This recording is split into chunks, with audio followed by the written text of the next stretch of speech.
Swadee Krap and welcome to Thailand Top Stories. Yes, you've guessed it, I'm at the Phuket International Airport, making my way back up to the Big Smoke as I do every week. Very, very quiet here at the terminal as I look around. I'm one of only 2 or 3 passengers in the departure area at the moment.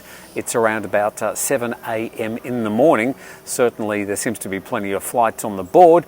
Not sure where the passengers are, but I'm sure they'll arrive eventually. They can't be complaining about the traffic on the roads this morning anyway.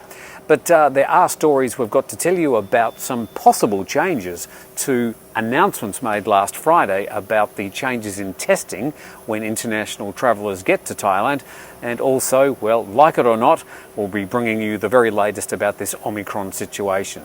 All that coming up on Thailand Top Stories.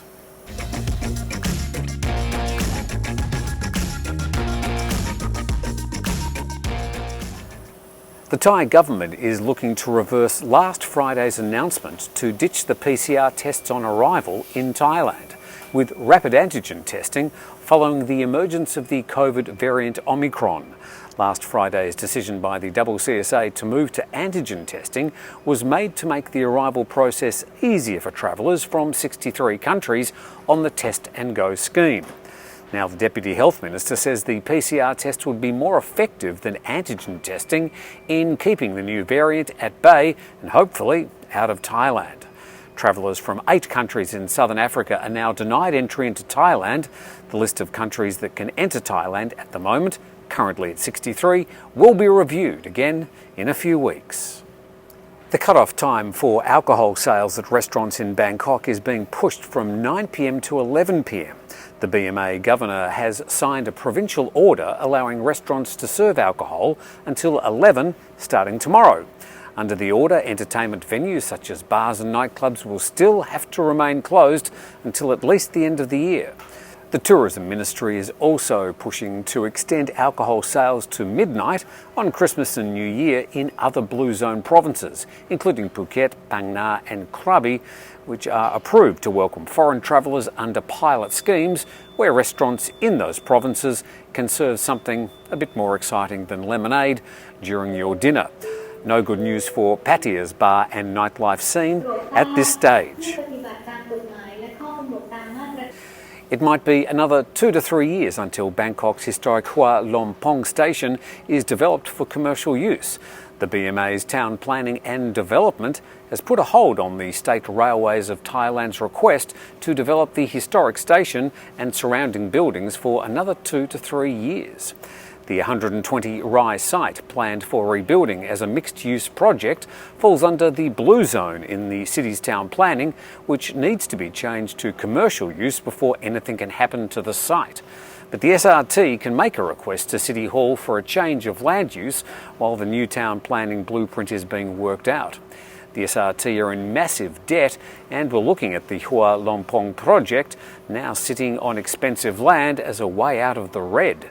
For more than a century, Hua Lompong has served as Bangkok's primary railway station. The much larger Bang Su superstation, just to the north of the city centre, is chugging into gear from next month and links up to the city's MRT and BTS lines and buses. A quick Omicron update. The Omicron COVID-19 variant isn't in Thailand, according to the Director General of the Department of Disease Control, assuring the Thai public that the mutated strain of the virus has not yet been detected in the kingdom. He also said that officials are on alert to check sandbox and test and go passengers with the new variant in mind. Just over 1,000 travellers from South Africa who recently arrived in Thailand have so far tested negative for any variant of COVID-19. Omicron's now been detected in 16 countries around the world. Hong Kong is the only Asian territory so far that's been detected with Omicron cases. Japan and Israel are the only governments to have completely locked off their borders to foreign travellers in response to the new variant, whilst Australia's Prime Minister says they're going to pause reopening plans for another 14 days. Meanwhile, the WHO yesterday warned that the variant could lead to severe consequences in some regions of low vaccination rates or vaccine hesitancy.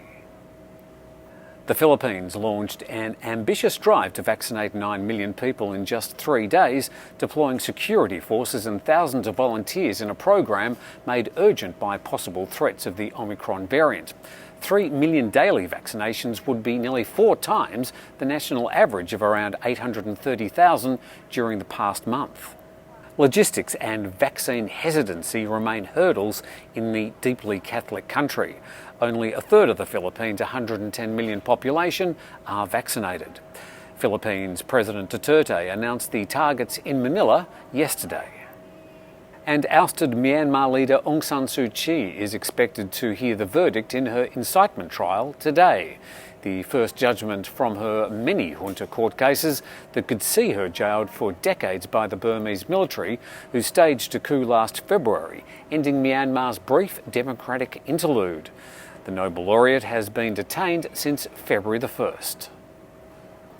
Well, that's all the main news stories from around Thailand. A rather difficult read, having to try and fit in between the airport announcements.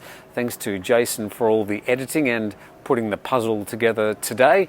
But from all of us here at the Thaiger, please subscribe to the channel. Have a fantastic day, and you're up to date on the Thaiger.